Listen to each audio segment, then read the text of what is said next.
The spotlight hit Katherine like she was born for it, which maybe she was. From table 9 in the back corner of the Riverside Resort's main ballroom, I watched my wife of 8 years grab Darren Holt by his perfectly pressed collar and plant a kiss on him that belonged in a different kind of movie altogether. The crowd went absolutely wild. I'm Eric Landon, and I fix things for a living. Broken faucets, squeaky hinges, cracked foundations. The irony wasn't lost on me that I couldn't fix my own marriage, though I didn't know how broken it really was until that moment under the reunion spotlight. "Ladies and gentlemen," the DJ announced over the cheering, "looks like we have a winner for our most romantic reunion moment contest."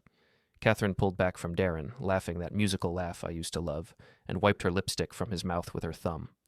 The gesture was intimate, practiced, like she'd done it 1,000 times before. The crowd ate it up. Camera phones flashed from every direction. I sat perfectly still, nursing my third beer and watching my wife perform for an audience that included half the people we'd grown up with in this college town, the same people who'd see me at the hardware store on Monday morning, who'd remember this moment every time they looked at me. Darren Holt, golden boy quarterback turned moderately successful tech entrepreneur. Still had the same cocky grin he'd worn in high school when he dated Katherine before she settled for the handyman who dropped out of college to take care of his sick mother. Katherine bounced back to our table, cheeks flushed with excitement and attention. "Wasn't that hilarious?" she asked, sliding into her chair like nothing had happened. "Just for fun, you know? Everyone loved it." "Yeah," I said, keeping my voice level. "Hilarious." She didn't even look at me when she said it. Her eyes were already scanning the room, probably looking for more opportunities to be the center of attention. That's what Katherine lived for. The spotlight, the applause, the validation that she was still the prettiest girl in the room.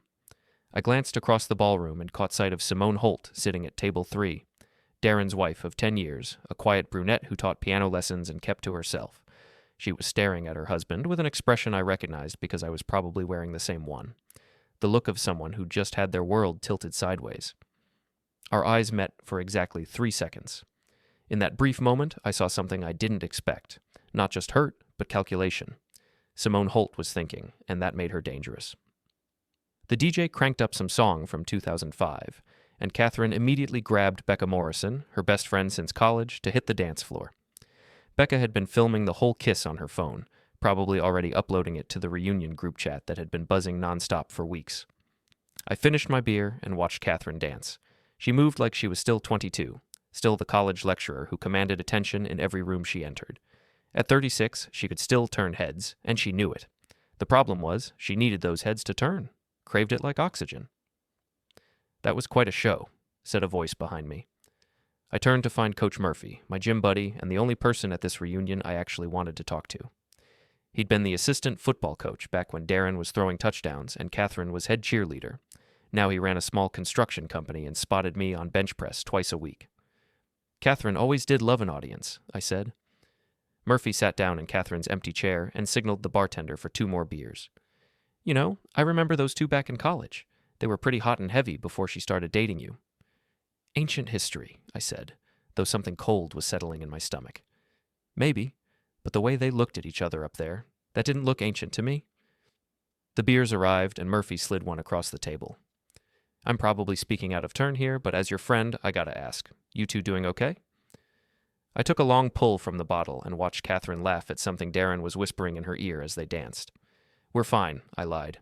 "If you say so, but Eric, that kiss wasn't just for fun. Trust me on that." Murphy had been married for 25 years to the same woman. He'd seen enough relationships come and go to know the difference between harmless flirtation and something more dangerous. "What are you saying?" "I'm saying maybe you should pay attention to what's been going on while you've been working 60-hour weeks fixing everyone else's problems." The song ended, and Katherine made her way back to our table, slightly out of breath and glowing with excitement. Darren followed a few steps behind, that same arrogant smile plastered across his face. "Eric," Darren said, extending his hand like we were old friends. "Great to see you, man. Thanks for sharing your wife for that little performance." I shook his hand and squeezed just hard enough to let him know I wasn't impressed. "No problem. Katherine loves to perform." Katherine shot me a warning look, but Darren just laughed. "She always was the star of the show. Some things never change, right?" "Some things," I agreed. "Others do." The conversation continued for another few minutes, full of fake pleasantries and veiled references to the good old days. Darren mentioned his tech company, his house in the hills, his boat on the lake. Katherine hung on every word like he was revealing the secrets of the universe. I excused myself to use the restroom, but really I needed air. The ballroom felt suffocating, full of people reliving their glory days and pretending their current lives measured up to their college dreams. In the hallway, I pulled out my phone and scrolled through the reunion group chat. Becca had already posted the video of the kiss, and the comments were pouring in. OMG, Katherine and Darren, still got it. Some things never change. Remember when they were king and queen? Poor Eric lol. That last comment hit like a punch to the gut. Poor Eric. The husband who worked with his hands while his wife worked with her mind. The guy who'd never quite fit in with Katherine's college crowd, who'd always been tolerated rather than accepted. I was about to put my phone away when a new message popped up in my direct messages. From Simone Holt. We should talk. I stared at the message for a long moment, then typed back, when? Her response came immediately. Tomorrow. Coffee, Main Street Cafe. 10 a.m. I deleted the conversation and went back to the ballroom. Katherine was holding court at our table now, telling some story that had everyone laughing. Darren sat beside her, closer than necessary, his hand resting on the back of her chair. The rest of the evening passed in a blur of small talk and forced smiles. I played the part of the supportive husband, laughing at the right moments and nodding along with conversations about people I barely remembered from high school. But inside, something had shifted. The kiss had been a performance, sure, but performances reveal truth as much as they hide it. And the truth was that my wife had just humiliated me in front of half our hometown, and she didn't even care. At midnight, we finally left the reunion. Katherine chattered excitedly during the drive home about who looked good, who looked terrible, and how much fun she'd had. She didn't mention the kiss or Darren or the way she'd ignored me for most of the evening. That was amazing, she said as we pulled into our driveway. I forgot how good it feels to be around people who actually appreciate me. The dig was subtle but clear, unlike her boring husband who took her for granted. Yeah, I said, turning off the engine. It looked like you were having fun. She finally looked at me then, her eyes bright with alcohol and adrenaline. Don't be such a wet blanket, Eric. It was just harmless fun. Everyone knew that. Harmless fun. The phrase would echo in my head for the rest of the night as I lay awake beside my sleeping wife, staring at the ceiling and thinking about Simone Holt's message. We should talk. Yes, we definitely should. I woke up at 6 a.m. with Katherine's words still ringing in my ears. Just harmless fun? The same phrase she'd used 3 months ago when I'd found flirty text messages on her phone. The same excuse she'd given when I'd caught her having lunch with her ex-boyfriend from graduate school. Katherine was still asleep, sprawled across 3/4 of our king-size bed like she owned it, which, according to the mortgage papers, she did. The house had been a wedding gift from her parents, successful real estate developers who'd never quite approved of their daughter marrying a tradesman. I made coffee in the kitchen and sat at the table, scrolling through my phone. The reunion group chat had exploded overnight with photos and videos from the party. Katherine and Darren's kiss was featured prominently in at least a dozen posts, with comments ranging from nostalgic to crude. But it was the older photos that caught my attention. Someone had shared a throwback album from the 5-year reunion, and there they were. Katherine and Darren, standing close together in several shots, her hand on his arm around her waist. Both of them wearing wedding rings, both of them married to other people. I zoomed in on one particular photo. Katherine was laughing at something Darren was saying, her head tilted back, completely focused on him. I remembered that night. I'd been sick with food poisoning and had stayed home while Katherine went to the reunion alone. Just catching up with old friends, she'd said when she got home at 2 a.m. My phone buzzed with a text from Murphy. You see the group chat? That video's going viral in our little town. I typed back, yeah, I saw. You okay, man? I stared at the question for a long moment, then deleted my response and put the phone away. I wasn't okay, but I wasn't ready to admit that to anyone yet. Katherine wandered into the kitchen around 9, wearing one of my old t-shirts and looking like she'd rather be anywhere else. God, my head, she groaned, pouring herself coffee. I think I overdid it last night. You seem to be having a good time. She shot me a look over her coffee mug. Are we going to do this? Really? It was one kiss, Eric, for a stupid contest. Everyone was laughing and having fun except you. I'm not upset about the kiss, I said, which was partially true. The kiss was just the symptom. I'm upset that you didn't even think about how it might make me feel. Oh, please, Katherine rolled her eyes. You're being ridiculous. It meant nothing. Did it mean nothing 5 years ago, too? The question hung in the air between us. Katherine's face went very still, and for a moment I saw something flicker in her eyes, Guilt, maybe, or fear. What's that supposed to mean? I saw the photos from the last reunion. You two looked pretty cozy then, too. Katherine set down her coffee mug with more force than necessary.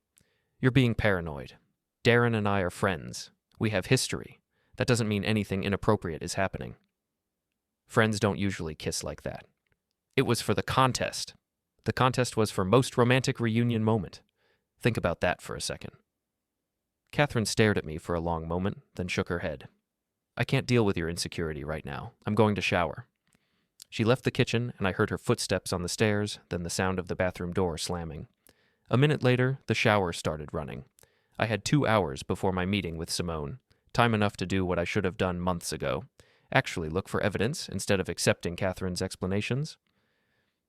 I went down to my basement workshop, where I kept an old laptop that Katherine thought I'd thrown away.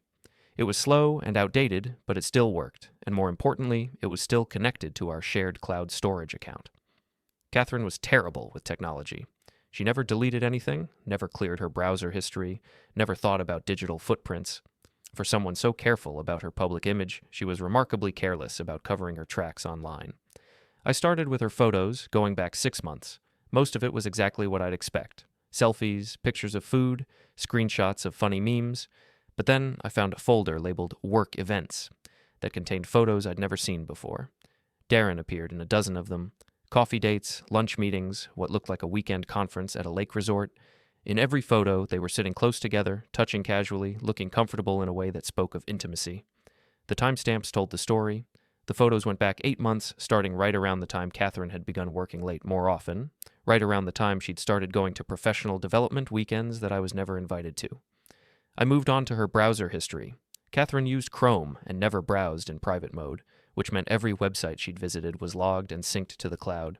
Most of it was boring: news sites, social media, online shopping. But there were searches that made my stomach clench. How to know if marriage is over? Signs you've outgrown your spouse, divorce lawyers near me, and then, more recently, Lake Tahoe romantic getaways, and best weekend trips for couples. I screenshot everything, saving the images to a folder on the old laptop. Then I dug deeper, looking for anything else that might be relevant. In her email, I found confirmation numbers for hotel reservations, not for conferences or work events, but for romantic weekend getaways at places I'd never been. The reservations were always for 2 people, always on weekends when Katherine had told me she was working or visiting her sister. My phone alarm went off. Time to meet Simone. I closed the laptop and headed upstairs. Katherine was still in the shower, probably using up all the hot water like she always did. I left a note on the kitchen counter. Gone to hardware store, back this afternoon. Main Street Cafe was busy for a Saturday morning, full of families having breakfast and college students nursing hangovers with coffee and pancakes. I spotted Simone immediately. She was sitting in a corner booth, wearing sunglasses indoors and looking like she hadn't slept much. I slid into the seat across from her. Thanks for meeting me. She pulled off the sunglasses, revealing red-rimmed eyes and the kind of exhaustion that comes from crying all night. I wasn't sure you'd come. Why wouldn't I? Because this is crazy. Meeting like this, talking about our spouses behind their backs. It feels like something out of a bad movie. The waitress came over, and we both ordered coffee. Neither of us was interested in food. How long have you suspected? Simone asked once we were alone again. Honestly, about 3 months. But looking back, probably longer. What about you? 6 months, maybe more. Darren started working late, traveling more for business. New clothes, new cologne, paying more attention to his appearance. She laughed bitterly. All the classic signs, right? Katherine's been doing the same thing.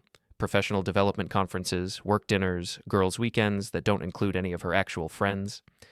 Simone reached into her purse and pulled out a manila folder. I brought copies of everything I've found. Hotel receipts, credit card statements, text messages I recovered from his old phone. I stared at the folder. Ugh, you've been investigating. For 2 months. Ever since I found a receipt for dinner at Romano's, a place we've never been together, on a night he said he was working late. She opened the folder and spread out several documents. Look at this. The evidence was damning. Hotel receipts for romantic getaways, restaurant bills for expensive dinners, even receipts for jewelry I was certain Darren hadn't given to his wife. The dates corresponded perfectly with Katherine's mysterious absences. I have more, I said, pulling out my phone to show her the screenshots from Katherine's cloud storage. Photos, browser history, email confirmations. We spent the next hour comparing notes, matching dates and times, building a timeline of deception that went back almost a year. The affair wasn't just physical, it was emotional, financial, and elaborate. They'd been planning getaways, sharing intimate moments, building a relationship that existed parallel to their marriages. "They're not just having an affair," Simone said finally. "They're living a whole separate life together." "What do we do about it?" Simone was quiet for a long moment, stirring her coffee and staring out the window at the busy street. When she looked back at me, her expression had hardened. "We make them pay." "I've been thinking about this for weeks," Simone continued, her voice steady and determined. "Ever since I found the first hotel receipt. They think they're so clever, sneaking around, lying to our faces. But they've been sloppy, really sloppy." She pulled out another folder, this one thicker than the first. "I hired a private investigator last month. Just to be sure, you know? To get proof that would hold up in court." "Court?" "Divorce court, where this is all heading, whether we want it to or not." Simone opened the second folder, revealing professional photographs of Katherine and Darren entering and leaving hotels, restaurants, even what looked like a cabin in the mountains. These were taken over the past 4 weeks. I studied the photos, feeling a strange mix of vindication and nausea. There was my wife, the woman I'd shared a bed with for 8 years, holding hands with another man, kissing him in parking lots, looking happier than I'd seen her in months. "The cabin," I said, pointing to one of the photos. "Where is that?" "Lake Tahoe. They've been renting it every other weekend for the past 3 months, splitting the cost down the middle, according to the bank records." Simone pulled out a rental agreement. "Look at this." The lease was signed by both Katherine and Darren, listing them as domestic partners for the purposes of the rental. They'd used Darren's business address and Katherine's personal email. They'd even listed each other as emergency contacts. "They're not just having an affair," I said, echoing Simone's earlier words. "They're playing house." "Exactly. And they're using marital assets to do it. The money Darren's spending on hotels and dinners, that's community property. Same with Katherine's share of the cabin rental." Simone had clearly done her homework. She documented everything, organized it chronologically, built a case that would devastate both cheaters in divorce proceedings. "You're really good at this," I said. "I'm a piano teacher, but I have a business degree. I know how to research, how to organize information, how to build a case." She smiled grimly. "I also have a friend who's a divorce attorney, Alice Chen. She's been advising me on how to protect myself legally." "What did she say?" "She said we have enough evidence to file for divorce on grounds of adultery in this state. That means we can potentially get more favorable settlements, especially if we can prove they use marital assets to fund their affair." I leaned back in the booth, processing everything. 3 hours ago, I'd been a suspicious husband with a few screenshots and a bad feeling. Now I was looking at a coordinated legal strategy that could destroy both cheaters financially and socially. "There's something else," Simone said, her voice dropping to almost a whisper. "Alice suggested we file on the same day, same time, if possible. Maximum impact, minimum chance for them to hide assets or coordinate their stories. You want to ambush them. I want to make sure they understand that actions have consequences. They've been treating us like fools for months, Eric. Lying to our faces, spending our money on their little love nest, planning their future together while we sit at home wondering what we did wrong. She was right, and we both knew it. Katherine and Darren had made a choice to betray their spouses, to live double lives, to risk everything for their selfish desires. They deserved whatever consequences came from that choice." "When?" I asked. "Alice can have papers ready by Monday. We serve them simultaneously, Darren at his office, Katherine at the university, 9 a.m. sharp, when they're both in public places surrounded by colleagues." The plan was elegant in its simplicity and brutal in its execution. No private conversations, no chance to explain or make excuses. Just cold, legal reality delivered in the most humiliating way possible. "What about after? They'll try to contact us, try to explain." "Let them try. Alice is setting up a secure communication system. Everything goes through the lawyers. No direct contact unless it's about dividing assets or finalizing the divorce." I thought about Katherine's reaction when she realized I knew everything. The anger, the denial, the attempts to blame me for her choices. Then I thought about her kissing Darren on stage, wiping lipstick from his mouth like I didn't exist. "Okay," I said. "Let's do it." Simone smiled for the first time since I'd sat down. "Good. There's one more thing," Alice suggested. "We should document everything that happens between now and Monday. Every lie they tell, every excuse they make, every time they sneak off to be together. The more evidence we have of ongoing deception, the stronger our case becomes. We spent another hour planning our strategy. Simone would continue her surveillance, using the private investigator to document Darren's movements. I would play the unsuspecting husband, giving Katherine enough rope to hang herself with. "She'll probably try to see him this weekend," Simone said. "They've been meeting every Saturday afternoon at that coffee shop on University Avenue. Then they usually go to the cabin or a hotel." "How do you know all this?" "I've been following them. Not personally, I hired professionals. But I know their routine better than they do." She gathered up the folders and slid them back into her purse. "The question is, are you prepared to watch your wife lie to your face for the next 2 days?" I thought about it. Could I sit across the breakfast table from Katherine, listen to her make excuses for where she was going, pretend to believe her stories about work events and girls' nights? Could I kiss her goodbye, knowing she was going to spend the afternoon in bed with another man? "Yeah," I said. "I can do that." "It won't be easy. You'll want to confront her, to make her admit what she's doing. But if you tip our hand now, they might get suspicious. They could start hiding assets, coordinating their stories, making this whole process more difficult." "I understand." Simone stood up and put on her sunglasses. "Alice wants to meet with both of us tomorrow afternoon, 2 o'clock at her office. She'll walk us through the filing process, make sure we understand what we're getting into." "What are we getting into?" "War, Eric. Legal, financial, and social war. They started it when they decided to cheat. We're just going to finish it." After Simone left, I sat in the cafe for another 20 minutes, drinking cold coffee and thinking about what came next. In 48 hours, my marriage would be officially over. Katherine would know that I knew everything, that her secret life was exposed, that her comfortable existence was about to disappear. Part of me felt guilty about the deception, about planning behind her back the same way she'd been planning behind mine. But a larger part of me felt something I hadn't experienced in months: control. For the first time since I'd started suspecting the affair, I wasn't reacting to Katherine's lies. I was taking action. My phone buzzed with a text from Katherine. "Going shopping with Becca this afternoon. Might grab dinner too, don't wait up." I stared at the message, knowing it was almost certainly a lie. Katherine hated shopping with Becca, who was perpetually broke and always wanted to go to discount stores. And "don't wait up" was Katherine's code for, "I'll be out very late doing something I don't want to explain." I typed back, "Have fun. Love you." The lie came easily, which surprised me. But then again, I'd been living with a liar for months. Maybe some of her skills had rubbed off on me. I drove home and found Katherine in our bedroom, trying on different outfits and discarding them on the bed. She was putting way too much effort into her appearance for an afternoon of shopping with her perpetually casual best friend. "Find anything good?" I asked, leaning against the doorframe. "Just trying to look decent. You know how Becca is. She always looks so put together." Katherine held up a dress that I'd never seen before, something expensive and flattering that definitely hadn't come from our joint checking account. "What do you think of this?" "It's nice. New?"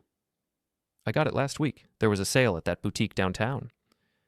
Another lie, delivered with the same casual confidence she'd been using for months. I watched her get ready, applying makeup with the kind of care she usually reserved for important work events, styling her hair in loose waves that took 40 minutes to perfect. She was beautiful, I had to admit. At 36, Katherine could still stop traffic, and she knew exactly how to use that power. "I might be late," she said, kissing my cheek as she headed for the door. You know how Becca likes to talk. "No problem. I've got some projects to work on in the garage." She left in a cloud of expensive perfume, driving off in the SUV her parents had bought her for her last birthday. I watched from the window as she turned left at the end of our street, the opposite direction from Becca's apartment. I went down to my workshop and fired up the old laptop again. If Simone was right about their routine, Katherine would be meeting Darren at the coffee shop on University Avenue in about an hour. Then they'd head to their love nest for an afternoon of romance funded by their spouse's money. The thought should have made me angry, but instead I felt oddly calm. Let them have their afternoon. Let them think they were getting away with something. In 48 hours, their whole world would come crashing down, and I'd be there to watch it happen. Sunday morning arrived with the kind of crisp autumn air that usually made me want to work in the yard and drink coffee on the back deck. Instead, I found myself sitting at the kitchen table at 7 a.m., staring at Katherine's empty coffee mug and wondering what lies she'd tell me today. She'd come home at midnight, slipping into bed like she thought I was asleep. Her hair smelled like a different shampoo, and her skin carried traces of cologne that definitely wasn't mine. When I'd asked how her day with Becca went, she'd mumbled something about trying on clothes and gossiping about the reunion before rolling over and pretending to fall asleep. Now she was in the shower, getting ready for what she'd announced last night was a work brunch with some colleagues from the university. On a Sunday, at a restaurant 40 minutes away, with people she'd never mentioned before. My phone buzzed with a text from Simone. Meeting with Alice at 2 p.m. Her office is on Maple Street above the bookstore. Are you ready for this? I typed back, as ready as I'll ever be. Good. After tomorrow, there's no going back. Katherine came downstairs wearing a sundress and heels, looking like she was heading to a garden party instead of a work meeting. She poured coffee into a travel mug and grabbed her purse from the counter. I'll probably be gone most of the day, she said without looking at me. This brunch thing might turn into an all-day planning session for the new curriculum. On Sunday? You know how academics are. We work weird hours. She finally looked at me, her expression carefully neutral. What are your plans? Probably work on that cabinet project for the Hendersons. Maybe watch some football later. Sounds nice and relaxing. She kissed my forehead, a gesture that felt more like a dismissal than affection. I'll see you tonight. After she left, I did actually work on the Henderson cabinet project for a few hours. Keeping my hands busy helped quiet my mind, and the familiar rhythm of measuring, cutting, and sanding was almost meditative. But I kept checking my phone, wondering where Katherine really was and what she was really doing. At noon, I got a text from Murphy. You see the news about the reunion video? I hadn't been checking social media, but now I pulled up Facebook and searched for the reunion group. The video of Katherine and Darren's kiss had been shared dozens of times, spreading beyond our immediate social circle to include people we'd gone to high school with, college acquaintances, even some of Katherine's work colleagues. The comments ranged from supportive to snarky to downright cruel. Several people had tagged Katherine and Darren, asking if they were rekindling old flames. Others had made jokes about their spouses being good sports about the whole thing. But it was a comment from someone I didn't recognize that caught my attention. Saw these two at Romano's last weekend. Looked pretty cozy for just friends. Then another. My sister works at the Lakeside Resort. Says she's seen them there together multiple times over the summer. And another. Aren't they both married to other people? The reunion kiss wasn't being seen as harmless fun anymore. People were starting to connect dots, to remember other sightings, to ask uncomfortable questions. Katherine and Darren's secret was becoming not so secret, at least among our social circle. I screenshot the most damning comments and added them to my growing file of evidence. Tomorrow, Alice would have everything she needed to build a case that would leave no doubt about what had been happening. At 2 o'clock, I drove to Alice Chen's office, a small suite above the downtown bookstore. Simone was already there, sitting in the waiting room and looking nervous. Alice turned out to be a sharp-dressed woman in her early 40s with the kind of direct gaze that probably intimidated opposing counsel. She led us into her office, which was all dark wood and leather chairs, designed to convey competence and authority.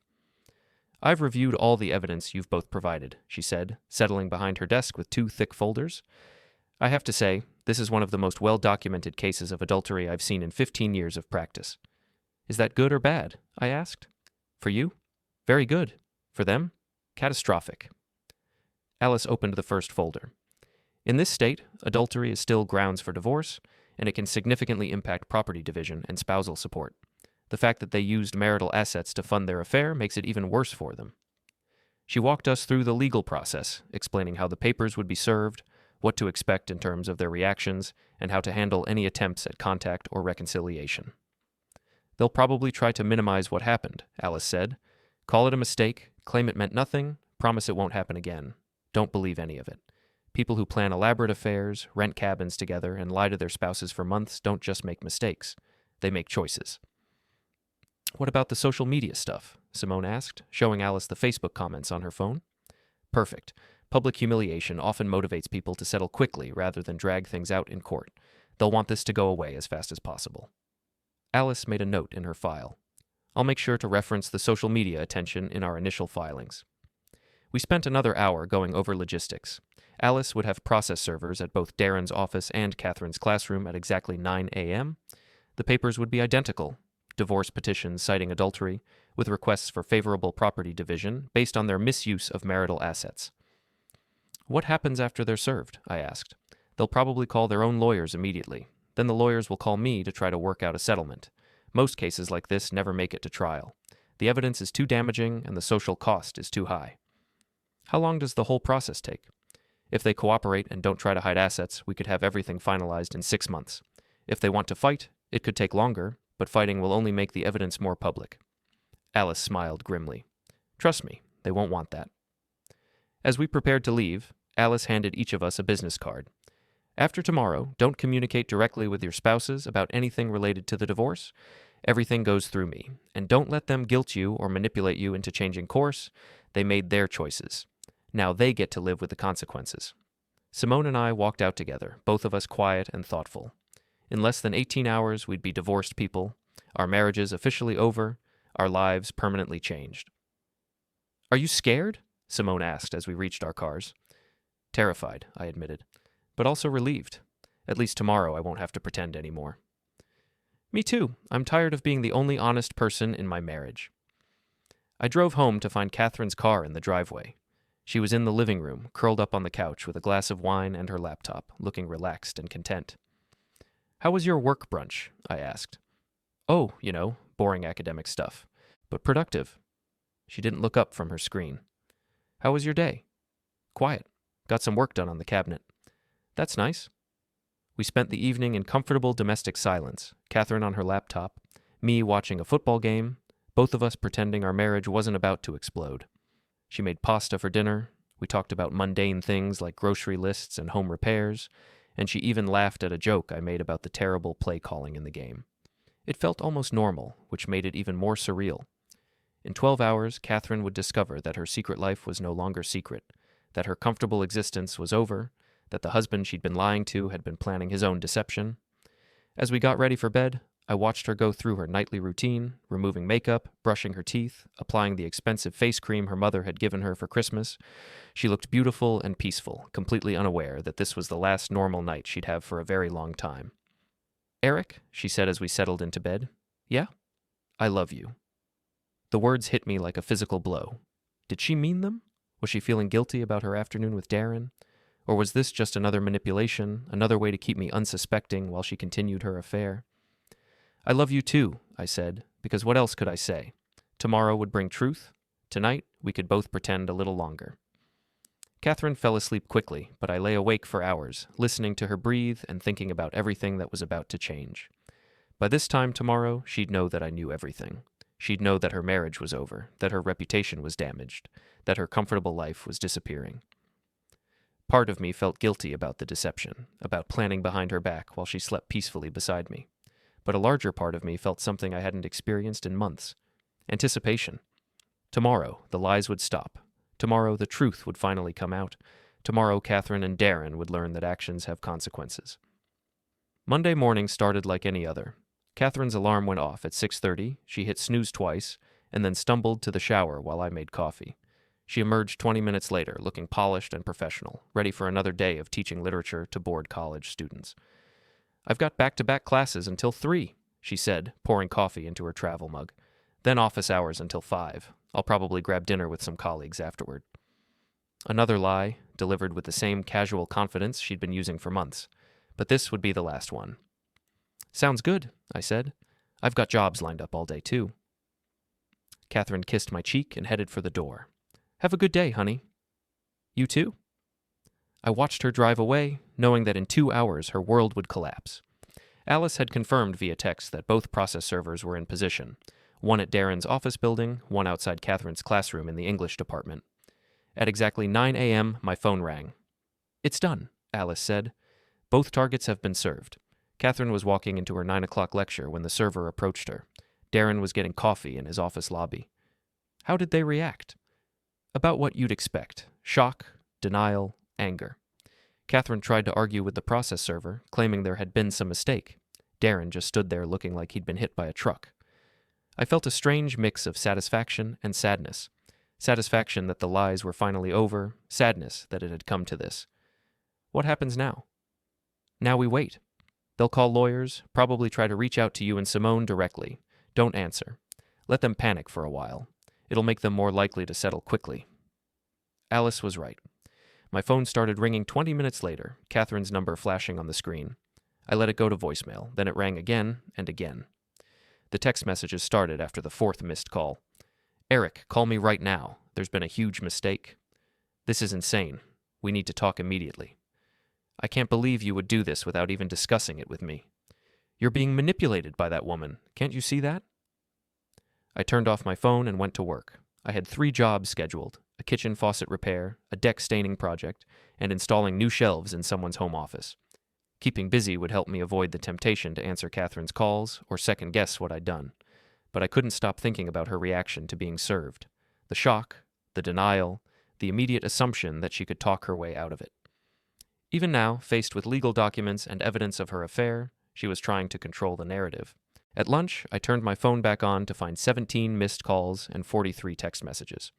Katherine had clearly moved through the stages of grief at record speed: denial, anger, bargaining, and back to anger again. The messages painted a clear picture of her mental state. 9:47 a.m. This is ridiculous. Call me. 10:15 a.m. I know you're getting these messages. We can work this out. 10:52 a.m. You're throwing away 8 years of marriage over nothing. 11:23 a.m. Fine. If you want to play games, I'll play too. My lawyer says you don't have a case. 11:45 a.m. Darren says his wife is crazy and you're just as bad. You're both being manipulated. 12:18 p.m. I'm coming home. We're going to settle this like adults. That last message had been sent 10 minutes ago. Katherine was on her way home, probably expecting to find me there so she could deploy her full arsenal of manipulation tactics. Too bad I'd be installing shelves in someone's home office until 5 o'clock. My phone rang, Simone's number this time. "How are you holding up?" she asked. "Better than expected. Katherine's been blowing up my phone all morning, but I haven't answered. What about Darren?" "Same thing. Lots of calls, lots of texts, lots of denial and anger. He actually showed up at my house an hour ago, demanding to talk. I called the police." "Seriously?" "Alice warned me they might try direct confrontation when they realized we weren't answering our phones. The officer who responded was very understanding. He suggested I get a restraining order if Darren keeps harassing me." The idea that Darren had tried to intimidate Simone in person made my anger flare. These people had been lying and cheating for months, and now they were acting like victims because they'd been caught. "Are you okay?" I asked. "I'm fine. Actually, I feel better than I have in months. It's amazing what happens when you stop living in denial." Simone paused. "Alice wants to meet with us tomorrow morning. She says both of their lawyers have already called trying to negotiate." That was fast.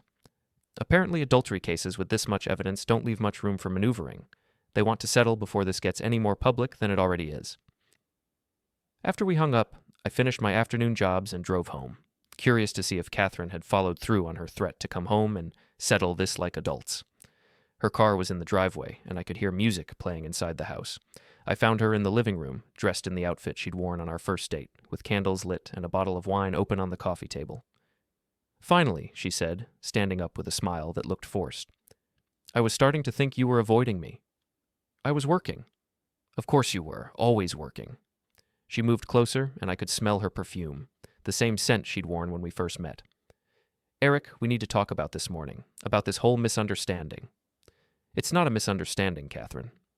"Of course it is. Someone has filled your head with lies, convinced you that I'm having an affair. It's ridiculous." She reached for my hands, but I stepped back. "Darren and I are friends. We have history, yes, but that doesn't mean anything inappropriate is happening.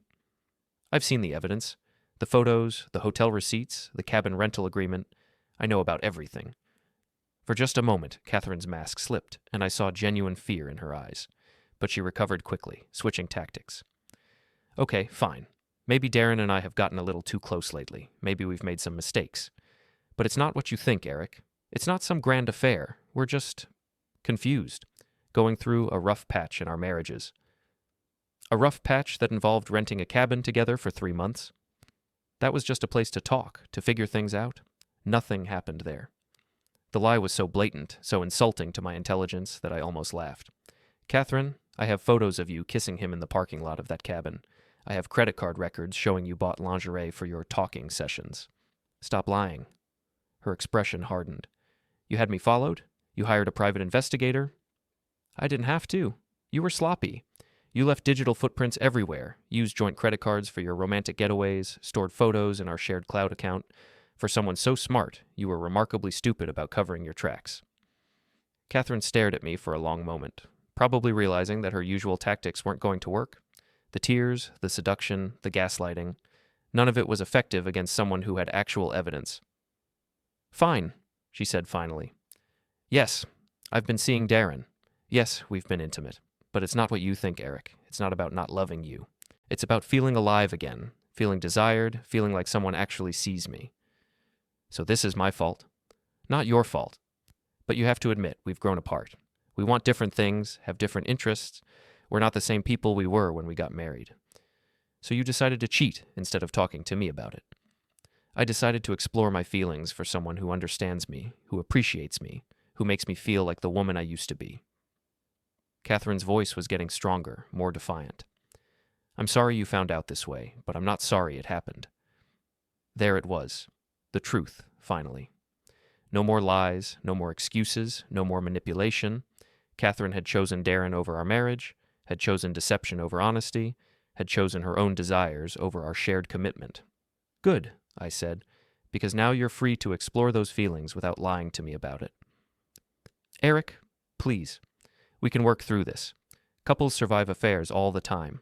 We can go to counseling, rebuild trust, start over. With what?